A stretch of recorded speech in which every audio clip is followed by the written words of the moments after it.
नमस्कार दोस्तों। तो कैसे हैं आप दोस्तों। आज की ये कहानी होटल के भूतिया कमरा नंबर 408 की है। ये होटल भूतों का होटल तो नहीं था, पर इस होटल में कुछ ऐसी घटनाएं होती थी जिसके कारण ये दूसरे होटलों से अलग था। कहानी की शुरुआत कुछ ऐसे ही कि राहुल और उसका दोस्त अमित घूमने के लिए मनाली जा रहे थे। मनाली पहुंचते ही वह सबसे पहले अपनी कार से उस होटल में गए जहां उन्होंने कमरा बुक किया हुआ था। वहां थोड़ा आराम करने के बाद वो दोनों घूमने के लिए निकल गए। रात होने के बाद जब वो वापस अपने होटल में जा रहे थे तभी खराब मौसम के कारण होटल जाने का रास्ता वहां पर बंद हो गया था। रास्ते को सही होने में सुबह तक का समय लगने वाला था। राहुल और अमित ने सोचा कि अपने होटल तो आज रात वह जा नहीं सकते, इसलिए यहीं आसपास के किसी होटल में एक रात के लिए कमरा बुक कर लिया जाए तो और सुबह ही होते ही वह अपने होटल चले जाएंगे। ये सोचकर वो दोनों कमरे की तलाश में अपनी कार से किसी दूसरे होटल में जाकर रहने के लिए इधर उधर होटल ढूंढने लगे। आसपास कोई भी इंसान भी नहीं दिख रहा था जिससे वो लोग किसी होटल का रास्ता पूछ सकें।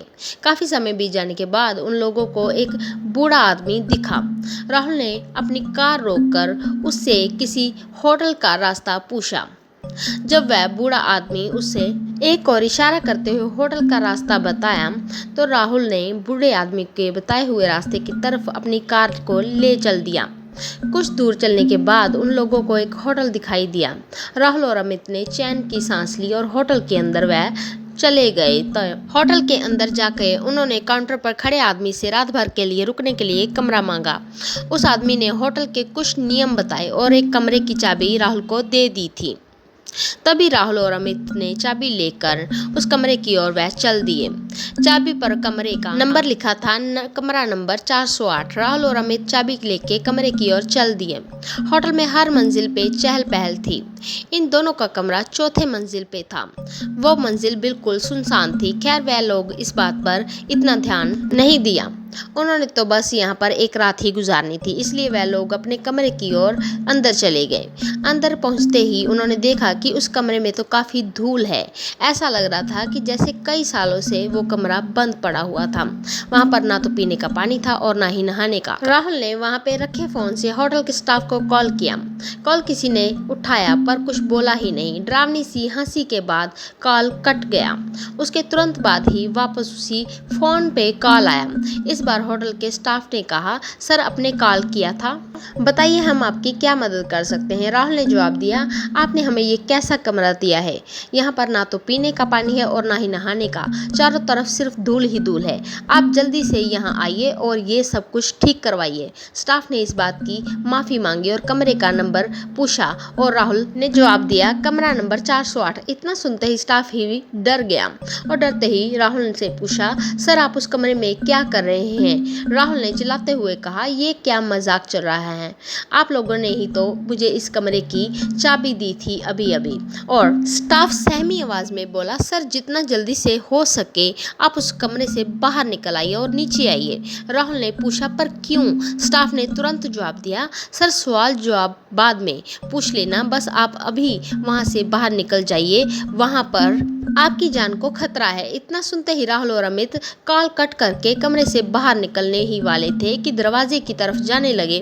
तभी किसी ने दरवाजा खटखटाया। राहुल से पूछा कि कौन हो, पर बार बार पूछने पर भी कोई भी आवाज नहीं आई। तभी उस रूम की लाइट चली गई। राहुल और अमित सब समझ गए थे कि यहाँ पर भूत प्रेत का मामला है। वो दोनों काफी डर चुके थे। तभी बाहर से आवाज आई, सर आपने कॉल किया था सफाई और पानी के लिए, मैं वही ठीक करने के लिए आया हूँ। और फिर डरावनी हंसी के बाद फिर से सन्नाटा छा गया। तभी फिर से कमरे में रखे फोन पर कॉल आया। राहुल ने कॉल उठाया। कॉल स्टाफ का था।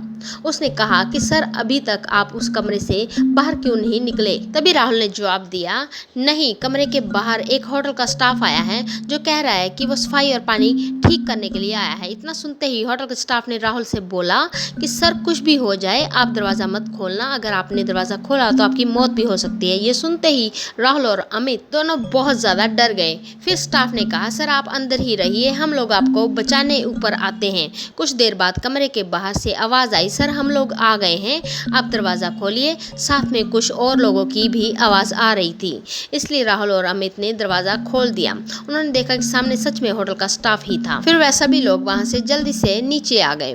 राहुल ने काउंटर पर देखा पर वहाँ पर कोई दूसरा स्टाफ था जिसने राहुल को चाबी दी थी, वो कहीं नहीं दिखा। वह सारी बातें राहुल ने कहा और वहाँ लोगों को बताई। उन लोगों ने राहुल से कहा, सर आपको जिसने चाबी दी थी वो पहले भी इस होटल में काम करता था, पर अचानक से एक दिन कमरा नंबर 408 में उसकी रहस्यमय तरीके से मौत हो गई थी। तब से उसकी आत्मा इसी होटल में रहती है, पर वो बस उन लोगों को ही परेशान करती है जो 408 के कमरे के पास जाते हैं। पता नहीं आज आप लोगों को वो कमरा कैसा मिल गया। राहुल और अमित जब पूरी इस बात को समझ चुके थे, वह जैसे तैसे उन्होंने वहां पर रात गुजारी और सुबह होते ही जब वह अपने होटल की ओर चल दिए। इस तरह से उन दोनों ने उस होटल से बाहर आकर चैन की सांस ली। तो दोस्तों, कैसी लगी आज की ये कमरा नंबर 408 की ये हॉरर स्टोरी? ऐसी हॉरर स्टोरी सुनने के लिए आप हमारे चैनल को लाइक शेयर सब्सक्राइब करना ना भूलें। प्लीज़ दोस्तों, हमें आपके सपोर्ट की बहुत ही ज़्यादा ज़रूरत है। धन्यवाद।